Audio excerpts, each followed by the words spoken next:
মানুষ করে যেতে ভোটার দিল আমার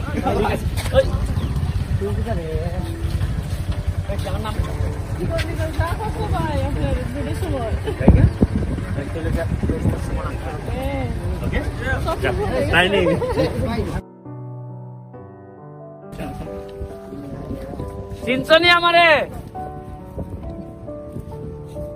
আসেন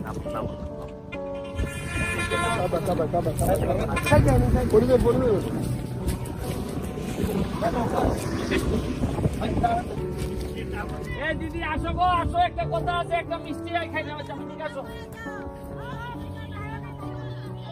কই আরো ডাকো তোমার যারা আছে এরা কই তোমরা ভোট দিছো এটা সারা জীবন তোমরা গোলামি করলো আমার শেষ হয় না এটা আমি কইছিলাম নি যে আমি তোমার কখনো তোমার ছয়টা যেতাম না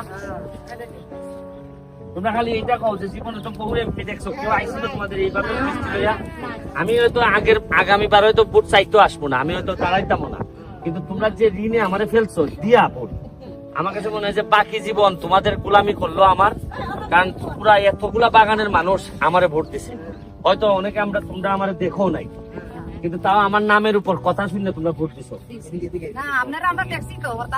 হরতালের সময় ছিলাম হরতালে এই কারণে মানুষ এরা মন জয় করতে পারছি এই জন্যই কইছে যে আচ্ছা না ব্যারিস্টার ভালো লোক এই জন্যই তো ভোট দিছে আর এখন এটা আমার প্রমাণ করার সময় যে আসলে খালি ভোটের আগেই ভালো নাকি না ভোটের পরেও আমি ভালো কারণ আমার তো আরো 5 বছর বাকি আছে যদি আমি নির্বাচন না করি তার দরকার নাই আমার আসো গো দিদি পাইছো আর যেহেতু আইসি যে একটা খাইলাম আসো গো দিদি আশীর্বাদ রাখো আর কিচ্ছু চাই না আশীর্বাদ রাখো যাতে মানুষে আমারে খারাপ না কয়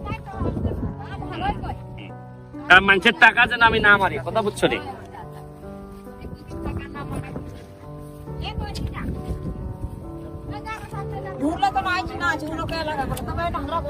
এটা ভালো জায়গায় ফেলাই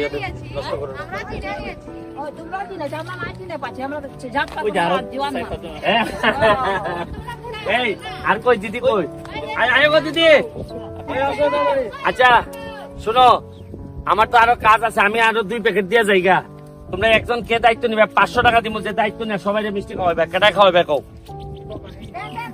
হ্যাঁ এই যে দিদি নাও এই দিদিরে 500 টাকা দাও আর ওই মিষ্টির প্যাকেট দিয়ে দাও দিদি দিদি আমার টাকা আসেন গাড়ি থেকে 2 কারণ মিষ্টি দিয়ে দিতেছে আরে এখানে একজন নিতে পাঠাও দিদি কষ্ট করে দিতে আসেন একলা দূর দূর না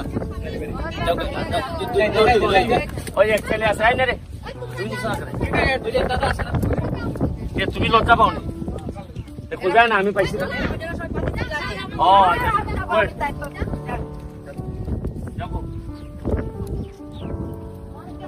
আমি একদিন চা পাতার বড়টা খেতে দেখছি ওই যে কি জানি চা পাতারে কি করে ডাল ডালতে আমার একটু খাওয়াই দেবো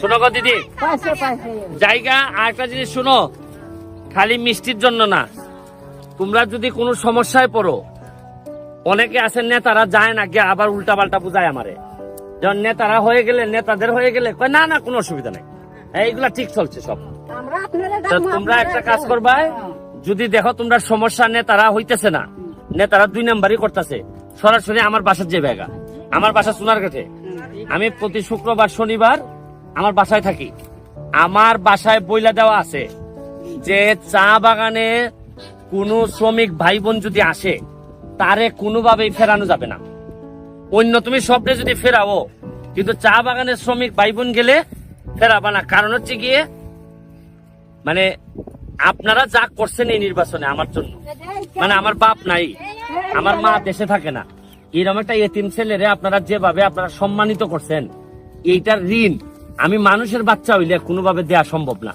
আমি এমপি হইয়াই প্রথমেই গিয়া শেখ হাসিনার জননেত্রীর কাছে গিয়া বলছি যে আপনি যদি চা বাগানের চায়ের দাম না বাড়ান তাহলে শ্রমিকের বেতন পাবে না এই 40 বছরে কখনো কেউ সংসদে দাঁড়াইয়া বলে নাই আমাদের কোন এমপি আপনার ছেলে মেয়েরে জিগাইয়েন যে আমি চেষ্টা করে যাচ্ছি যাতে আপনাদের জীবন মান উন্নত এই যে এখানে একটা কি বানাইছি দেখছেন আপনারা ওই যাত্রী ছাউনি বানাইছি বানাইয়া চা বাগানেরই একটা লোককে দিয়া কইছি তুমি এখান থেকে ইনকাম করবা করে তোমার সংসার তুমি চালাইবা আরেকটা করছি চন্ডী রামগঙ্গা আরো করতেছি আরো বিভিন্ন জায়গায় করতেছি আমার কথা হইলো এই জায়গাটারে আমি একটা পর্যটন নগরী বানাইমু, যাতে তোমরা যারা চা বাগানে কাজ করবা আর তোমাদের যারা ছেলে মেয়ে চা বাগানে কাজ করবে না, এরা যেন বাহির থেকে পর্যটক আইলে এদের মাধ্যমে ইনকাম করতে পারে টাকা।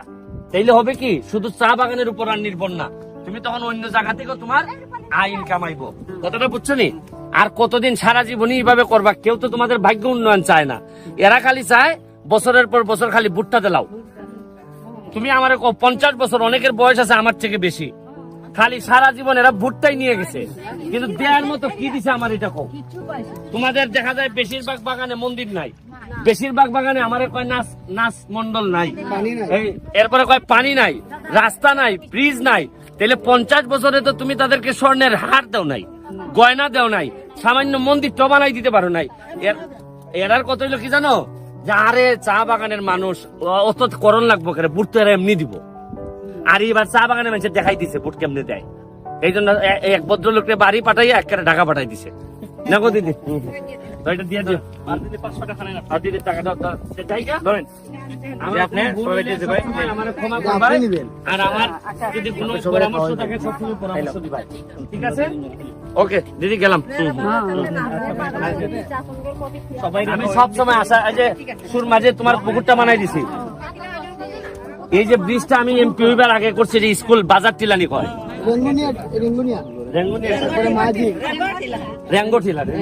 মাঝিলের ব্রিজ। তোমরা যা যা লাগে এই আগামী 5 বছর পর্যন্ত তো আমি আসি, এমপি আছে আমার, তো আর এখন কেউ বিদায় দিতে পারবো না।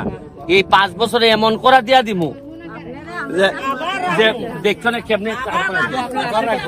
আমি এমন হইতে পারে দিদি, আগামী 5 বছর পরে এমন হইতে পারে আমি বাঁচতেও না পারি, অথবা আমার মনে হইতে পারে আমি নাও দাঁড়াইতে পারি। আমার কথা হইলো যে আমি এমপি না থাকলেও আমার গাড়ি দেখলে তোমরা যেন দাঁড়াই আইসা দৌড়াই আইসা বলো যে আমার ভাইটা আইছে। সবসময় এমপি থাকা লাগবো তা না, কিন্তু তোমরা যেন আমার একটু বুঝো যে এটা আমার মানুষ, এটা আমার ভাই, এটা আমার ছেলে। ওর কাছে গেলে কোনো না কোনো একটা পথ বার হইব, আমি এটা চাই।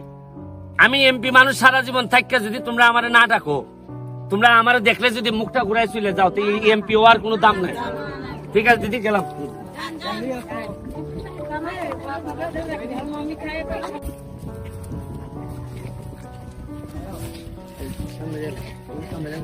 দিদি আয়ো আয়ো আয়ো, তাড়াতাড়ি আও, কথা আছে। পরে তো খালি আইতেই থাকবা, আটকাইতেও পারতাম না। পরে কইবা যে আম না করে এই মিষ্টি রাঞ্চিনি, এই মিষ্টিটা দেও রে।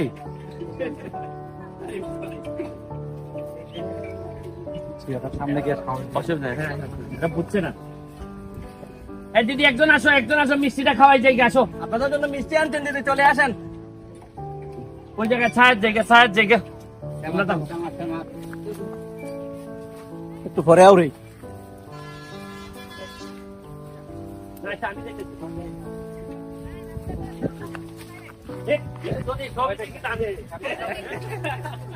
তুমি খাওয়াইলে সবাই। আমি এখন জায়গায় আমার এই মাধবপুরে একটা প্রোগ্রাম আছে। আর আসল কথা হইলো যে এমপি হইবার পর তো জনে জনে তো যাইতে পারতেছি না। আর এই যে এদিকে যাওয়ার সময় যারা এই রাস্তায় পাই সবাই মিষ্টি খাওয়াই যায়। কারণ আমার কথা, আমি তো আরো 5 বছর আছি এমপি। 5 বছরে যদি 50 বার আসা যাওয়া করি, তাহলে তো তোমাদের সাথে একটা সম্পর্ক হয়ে গেল। আর ভয় ভাঙ্গাই তুই কত, তাহলে আমার কাছে চাই না। কারণ আর তোমরা নেতারা আছে না, সব কথাকে আমারে কয় না। তোমার কাছ থেকে আমি যে কথা পাইমো, তোমার নেতারা কয় না। সব নেতারা তার লাভের চিন্তা করে। আমি চেষ্টা করবো তোমাদের একেবারে মাঠে আইসা তোমাদের কি সমস্যা জানার। এই যে দেখো তোমাদের পুকুরটা বানাই দিচ্ছি আমি, ওই যে তোমরা বিসর্জনের জন্য যেটা, এটা নিমাইটিলা না? এরপরে ব্রিজ করছি কোথায়? এটা মাহাজিল রেঙ্গুটিলা, তারপরে বাজার টিলার এখানে স্কুলের পাশে একটা ব্রিজ করছি এবং তোমাদের যে বিসর্জনের জায়গাটা, এটারে সেরকম ভাবে আমি উন্নত করবো। ওই একটা পার্কের মতো বানাই, যাতে বিকাল বেলা তোমরা তোমাদের ছেলে মেয়েদেরকে নিয়ে সিটের এই টেবিল চেয়ারের ব্যবস্থা করবো, যাতে বসতে পারো এখানে। আর দামি দামি গাছ লাগাই দেবো, আর একটা বড় ঘাটলা করে দেবো, যাতে এখানে জমিদারের মতো লাগে। কথা বুঝছো? এই আমি তোমারে কইছিলাম যে ভোট আমি একবারই চাইমু, আর বাকি যদি কোনদিন দাঁড়ায় তোমরা খুশিতে আমার ভোট দিয়াই ভাই। এবং তোমরা আমার জন্য আশীর্বাদ রেখো, তোমাদের জন্য আশীর্বাদ করে যেতেছি। আর ডরাইও না, ডরাই না, যে কোনো সময় চলে আইবা বিপদে পড়লে, ঠিক আছে? তোমরা ভাবতা যে এমপি খালি আমরার পিছে দৌড়ায়, আগে তো তোমরা এমপি পিছে দৌড়াইছো, এবার কি ভোট এমপি বানাইছে, এখন এমপি তোমরার পিছে দৌড়ায়। জায়গা জায়গা দিদি ভালো আছে, ও আচ্ছা ভালো আছে, তাই আচ্ছা।